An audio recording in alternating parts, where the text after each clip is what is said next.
Hello everyone and welcome to Snap Take. This is Glazer of Snap Judgments, and today we've got 4 great decks for you, including the top 2 from this weekend's Pride tournament. What you're looking at right now is the number 2 deck. We'll get to the number 1 deck shortly. This one is from it's from Ika, but the pilot was Polka King 71. I'm going to tell you right now, if there was one deck, gun to my head, that I had to play to win in Marvel Snap, to climb rank on ladder in Marvel Snap, whether it be to hit infinite or climb to high infinite, this is the list. I think right now, this is the very best and most consistent thing you can be playing in all of the Marvel Snap universe. The creator of this list is Ika MTS, Ika_MTS on Twitch. Please do check out our friend Ika. He's one of the best and most prolific deck builders in Marvel Snap. He's created numerous absolutely monster meta decks. Congrats to Polka King in his first ever Marvel Snap tournament, coming in second place. This deck needs Gwenpool and Merlin, which makes it a relatively cheap one, but one of the high series replacements is in fact Hitmonkey, which can be Sage. So like Hitmonkey Series 4, Sage to Series 5, I'm not sure if that helps. Surge here can be Zabu. Surge is better because we run Killmonger, and for various other reasons, Surge can hit our Sera, for example, but Zabu is a perfectly valid replacement. So this deck is built around several axes. First, we've got the power cards. The power cards are fundamentally the following 3 cards: Bishop, Hitmonkey, and Gwenpool. In order to enable Bishop and Hitmonkey, we have Mysterio. In order to enable Mysterio to have extra power, we have Gwenpool. Bishop becomes a 310, 311 power card in this, as does Hitmonkey, especially if you see Sera. Playing Mysterio enables these really high numbers on these relatively cheap cards. Mysterio makes the math even harder, often turning Gwenpool turns Mysterio into like a mini Doctor Doom that you get for super cheap, even for 1 cost with Sera. And when you don't get that, you have Merlin. What Merlin ultimately allows you to do is take use Sera or take an extra Mysterio clone and turn it into a higher power card, or if you don't see Sera, to shuffle cards into deck to make sure you have extra energy. We further have Gwenpool to make this the general power unpredictable. People will often play around a 3-power Shang-Chi. If Shang-Chi suddenly has 5 power, you get extra cubes that way. The control cards are the other main axis of this deck. This deck runs almost every control card that is relevant to Marvel Snap: Shadow King, Killmonger, Shang-Chi, and Enchantress. Those 4 cards are absolute requirements for the Marvel Snap metagame. There are... Basically, what this does is it says anything I run into, I have some gameplay to. There's still a Mobius here or there. There's still a Red Guardian. There's stuff you can't answer, right? But this, for the very high majority of games, will take care of things for you. Surge lets you play things at a little bit awkward cost for your opponent. It cannot know Surge hit, and it gives you the extra ability to play cards early or play extra cards that the opponent can't account for. Very useful. And then finally, the last card that ties a lot of it together is Invisible Woman. Sometimes you end up with priority. Good opponents will try and win against this deck by basically giving you priority, you player of the Sera deck priority. Invisible Woman says, hey, that doesn't matter, I can still hit you with Shang-Chi. I can still use Invisible Woman and Shang-Chi if I know where you have to play your big card. I can still use Invisible Woman, Enchantress, Invisible Woman, Shadow King. This is a thinking person's deck. You have to know what your opponent's going to play. You have to know the metagame. But if you are a thinking person, if you like, for example, blue decks in Magic, if that's you, then this is the deck for you. Second place in the Pride tournament and the safest top deck. Remember, if you want to see this deck in action, check out twitch.tv/Gregor2424, where you can watch on VOD the entire tournament. Turn 1, you want to pass. Turn 2, Surge or Merlin over Invisible Woman. Turn 3 is usually Bishop over Gwenpool over a 2-drop. Turn 4, we're looking at Enchanters. We need to hit Mobius. Green text means in these videos that is a potential snap condition over Gwenpool, and Gwenpool hitting the right cards, i.e. Mysterio, is a snap condition over a 2/2. Turn 5, Sera. White means almost always snap this. Turn 5, Sera over Invisible Woman and Monkey, or Invisible Woman and Killmonger. And then turn 6, we've got Mysterio, Monkey, and a control card. And then you should be able to win. Mysterio, Monkey, and a control card is just so much power at the end of the game. You wipe out tons of power on the opponent's side of the board, and you put up unpredictable, huge amounts of numbers. This is, again, a phenomenal deck. I think it is where the meta is right now. So the meta, when Galacta was still a giving +3 power, was basically tech soup with Galacta, right? You were still running your Shangs and Enchantresses, but you were running these extra tech cards. Well, Galacta's nerfed, and I think the better version right now is the Sera version, as Mobius is just severely underplayed right now. And if they play that card early, you Enchantress it away, and you just go over the top of so many decks. Before we get to the winning deck, the number 1 deck, please hit that sub, like, and comment. It would mean a lot if you were willing to offer us that extra bit of support by pressing those buttons. Please do so. Reminder though, before we'll get to it later. Next up, we are giving away a Merlin season pass. I need to announce the winner. I will make a community post announcement for who won a Merlin later today. So if you're interested in getting a free Merlin, make sure you sub, like, and then later this video, I'll tell you what comment to leave. All right. On ladder, Eggy has a 68% win rate with this list. In this tournament, Eggy went undefeated. The finals were best 2 of 3, and Eggy won in straight rounds. This is an incredibly hard deck to play. You have to think a lot, you have to plan a lot, but it is capable of beating absolutely anything. I think this is the absolute sleeper best deck in Marvel Snap. Look, if you know what you're doing with this deck, I think this can beat absolutely anything. Yes, you're going to be a little beholden to draws. An ill-timed Killmonger can get you. But Cosmo offers you so much extra control. Hellion and Fanfei being added to the deck add so much extra unpredictability. This one's a monster. What we're going to do is we're going to give you the brief guide of this. If you want a bunch of tips from Eggy, I'm on hiatus from Marvel Snap Zone. I haven't been writing articles because I'm moving in a couple of weeks and I've been really, really busy. You're going to find a Marvel Snap Zone article later today that has a bunch of tips from Eggy to really maximize your power output for this deck, to really make sure that you're as able to win with this as possible. So make sure you check out Marvel Snap Zone, the home of the best written content in the game. You can find Eggy streaming this list at twitch.tv/121Eggy if you want to watch them win the tournament. Please also make sure to check out Gregor2424 on Twitch. Check out those VODs. In addition, Eggy is also all of 15 freaking years old. The number one player, a different player, the number one player on the Infinite Leaderboard right now, a totally different player, is also 15 years old, while Eggy is another 15-year-old player in Asia that is rocking tournaments and chilling in the top 100. The kids are taking over, friends. This deck meets Hellion and Madam Web. Fanfei, Aranya can be Cloak or Doctor Strange. Hulkling can be Magneto, Red Hulk, or Cannonball. Hulkling is very, very good, largely for unpredictability. Better in tournaments though than on ladder, but you're playing it for points as much as anything else. Okay, so this list is trying to use early movers, Aranya, Ghost Spider, Iron Fist, and Venom Web to buff Human Torch, Dagger, and Vulture. It uses Cosmo to protect those cards, and then it uses the cards Fanfei and Hellion to make your Heimdall unpredictable. Between Fanfei and Hellion, you could end up with ultimately almost any amount of power in almost any place. You can play Hellion and move Dagger there and Vulture there, or you can trigger Fanfei before or after a Heimdall, and all of these things make this deck entirely unpredictable. Hellion and Heimdall, or Fanfei and Heimdall, also, especially when they happen in the same lane, give you a 17-18 power lane, so that like if those end up in a lane, like let's say you end up with a Fanfei, Heimdall, and just that lane also has an Aranya and Ghost Spider, right? You've got this huge lane with Vulture and Human Torch and Dagger or whatever else, and maybe you've got even 2 huge lanes. Your down lane now is 21 power. That's a lot of power for a throw lane. You still have a complete throw lane, though. Of course, a lane that just has like a Madam Web and an Iron Fist in it, and like just ignore that and just go way over the top in the other 2. This deck has so much power along those lines. It's an absolute monster. Please, please, please. I know this is reasonably expensive, right? I know that Aranya, Madam Web are Series 5, Fanfei and Hellion are Series 4. You don't actually need Hulkling. Again, pick a big card. If you have access to these cards, and you're good at Marvel Snap and you're willing to like learn and be patient, this one is so rewarding to play. I've been kicking butt with it on ladder too. So this went undefeated in the Pride Tournament, and Eggy is 68% winner on ladder. Huge. Turn 1, Aranya. Turn 2, Madam Web. Over Fist the Torch, or Fist and wait for Vulture. Turn 3, we can Cosmo the Madam Web, or we can move the Vulture, or drop Vulture on Madam Web. Turn 4, we're going Fanfei and movers, or we can do a second mover. Turn 5, we're going Hellion, our cheap move enablers to get to the right spot, or we can drop Fanfei and like a Ghost Spider Fanfei and Iron Fist Fanfei type thing.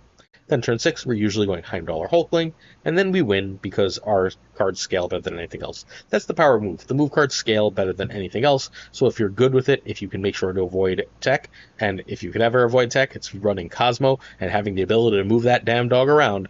This one is a fantastic deck. Give it some play. I don't think you'll be sad that you did. Genuinely top tier deck. The sleeper best deck around right now. Dormammu. I want to talk about Dormammu one last time, and this is a good time to let you know that later today, if you're worried about Clea, actually that's not today, that's tomorrow. Days of the week get complicated. Tomorrow we will have a Clea video out. But Dormammu, I don't think Dormammu was great. I think Dormammu was really predictable and really weird. But the highest win rate deck in High Infinite above 100 games is a Dormammu deck. So I figured that was worth talking about. I don't think that you should probably get Dormammu, but like if you like this style deck, this is right now a tier 1 deck. I don't know what else to say. I don't think it should be, right? Like when I play it, I can still beat it, but the stats aren't lying. This is a tier 1 deck. This is Destroy that fundamentally says, I'm not going to run Deadpool, I'm going to run Dormammu instead. And it works, and it wins. This deck needs X23. If you don't have Dormammu, you can run Zola, although obviously go back to the Deadpool version at that point. This one is, again, 63% win rate in 170 games. Really great. Also, budget. Oh, sorry, Nico's a high series card. You actually need Nico. Sorry about that. So you need 2 high series cards. You need Nico, 1 series 5, X23, 1 series 4. And if you get Dormammu, great. So the hood is here. It's easy to destroy, but it's annoying for Dormammu and Null, but Dormammu merges with the highest power card, so just wait till you destroy a second card before you play the first Dormammu spell. Having an extra access to a demon late game is really nice. Nico gives you access to the Destroy spell, that's her main use, but once in a while, copying a Carnage, copying a Death, copying a Venom can be extremely, extremely useful. The +2 is not half bad either. X23 is not a card you can merge using Dormammu, but having extra energy is worthwhile. Same concept for Wolverine. You destroy so much in this deck that Wolverine ends up reasonably big, like you're playing like a 2/9 fairly often with this card, so that's like just really useful. You get 2/7 out of Bucky Barnes. Again, you're just playing way ahead of rate stuff, and Bucky is a really great card, probably the easiest card to merge with Dormammu. Carnage, Venom, Deathlock are your general destroy cards, while Killmonger can destroy wide.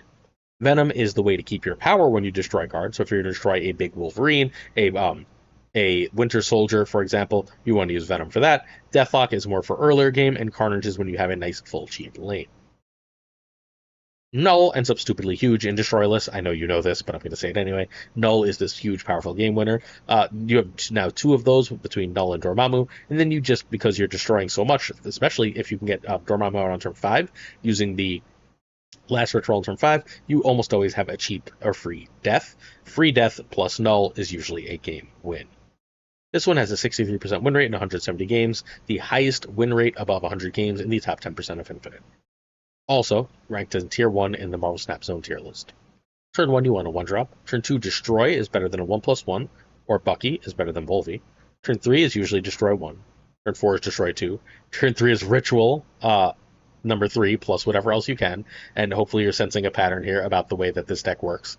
Then turn 6, we're going to play Null and Death and win. It's really, really simple and straightforward. It shouldn't work, but right now it's sort of kicking butt. I don't know why. Like, the Sera deck should eat this freaking thing alive, right? But it's just putting up so many points that decks are having a really hard time with it, and it's winning enough of the experimental matchups as people are trying to figure out what the meta looks like in the absence of Thanos and the change of Galacta. This is where we are. I'm hugely impressed with this one.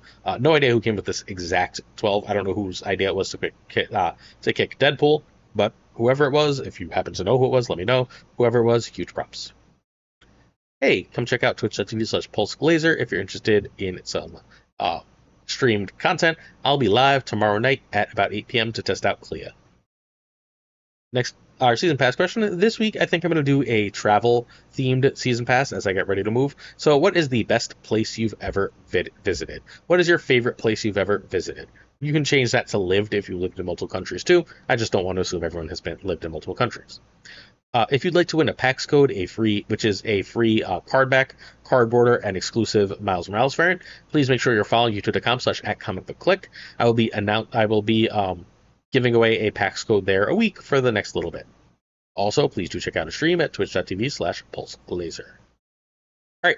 Our last deck of the day is the Thor's List. This one, I don't know who the hell brought this back, but this is the deck that Sizer made the day Fire Hero came out, plus Shadow King. Minus Iron Patriot plus Shadow King.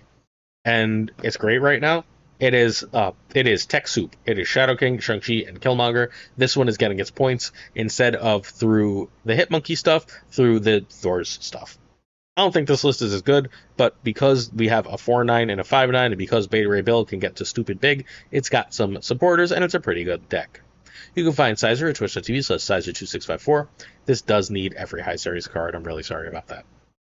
All right, so Hood is here. You basically want to Misery Hood. Having extra demons is just a ton of power. There's not an amazing other way to get rid of Hood, but you can Killmonger it, right? You can Killmonger the Hood, and if you have Fire here, you get extra demons that way too. King Eitri is here. The instant you play Thor or Beta Ray Bill, you can trigger Eitri and get that hammer right away. Pretty useful to have. Zebu, we have 3/4 drops. Making any of them 3 drops is obviously extremely powerful. We don't really have time to do that on turn 2, so Zebu over Surge. Shadow King, end turn, just end of game. You can play Shadow King, then trigger your Beta Ray Bill, then trigger your Thor, and thus get double value. Fire Hair, really great here. Again, we're generally trying to get extra hammers and extra demons. If we can get triggers on hammers, not extra hammers. So we can play Hammer, Misery. We now get extra triggers on those hammers for Beta Ray Bill and Thor. And if Fire Hair's out, we get like triple, quadruple triggers, and everything wins and goes to it. Invisible Woman lets you throw Prio, which is obviously very powerful here. You can do that with the hammers and the Misery in particular as a way to not have to worry about counterplay. Or you can do that like you can throw a Killmonger or a Shadow King back there to make sure you throw Prio.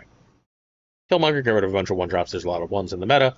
Thor and Beta Ray Bill are your 2 power cards. Jane is your other way of getting your hammers in hand. If you don't have the King Eitri, you use the Jane. Sometimes you'll just draw it, but that's not especially likely. Shang-Chi, power must be controlled. Very useful if you don't get the Miseries, especially to make the Beta or Thor stupidly huge. Misery is a 4/9, which is just great stats. That will basically re-trigger everything. You don't be afraid to, if you're going to Misery earlier on, to Misery on that Zebu too. And then, of course, we talked about Jane already. So this on the Marvel Snap Zone tier list is in tier 1, which is a huge surprise to me. I don't think this list is quite that good, but it's working right now.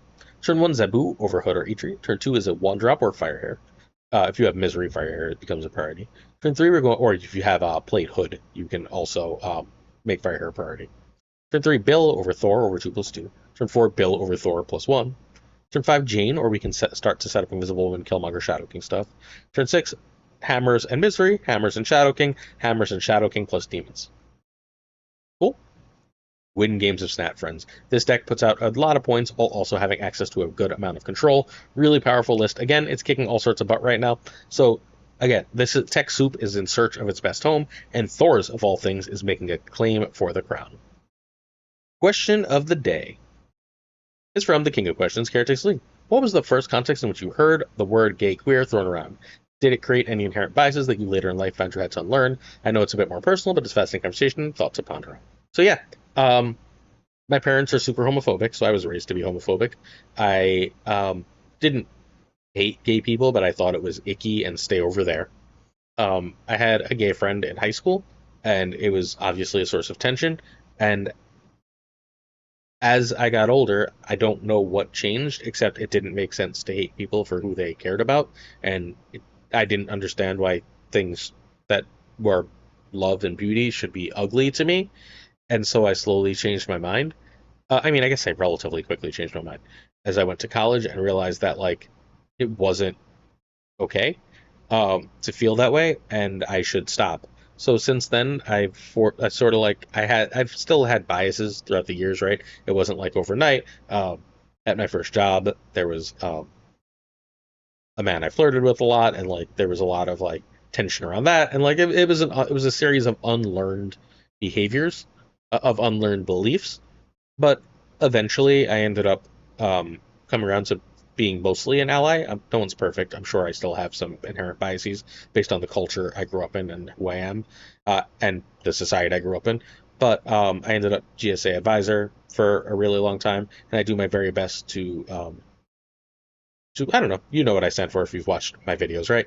To be a caring and supportive person for all of those around me. Uh, Not regardless of their inspiration, but I find not regardless of their orientation, but partially because it's worth using my privilege to help try and protect people for whom there is hate for no reason. And so that is fundamentally my little journey. I wish I had specific events to point to, but there weren't any really.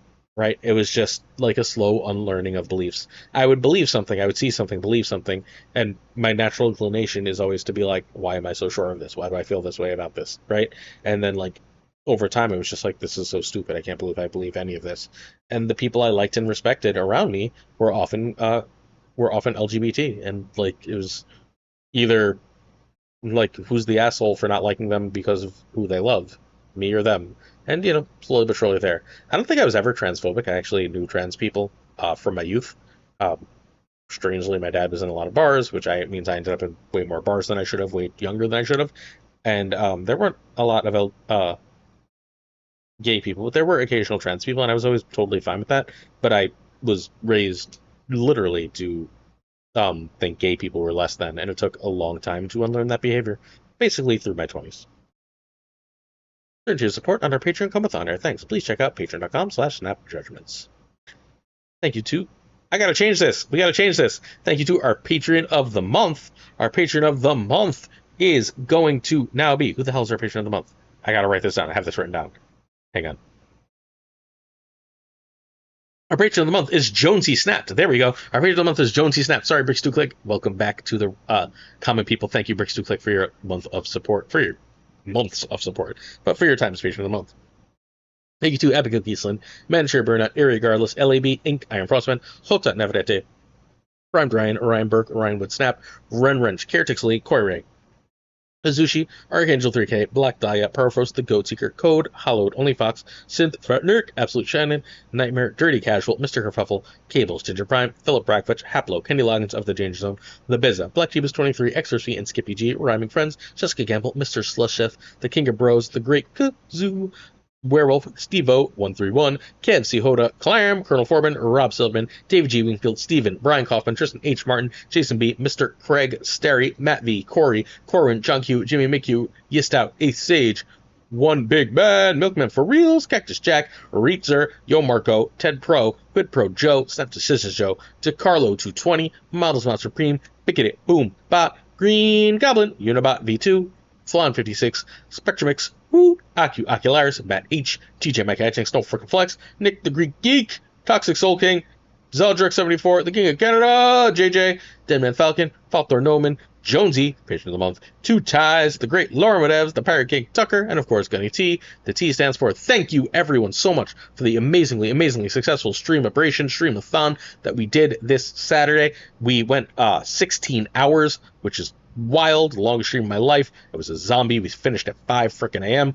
It was amazing. We raised $1,500 for my move. Thank you so much for your love and support, everyone in the Marvel Snap community, and I'll see you soon for another Snap Take. I'll be back tomorrow for a double video day. Peace.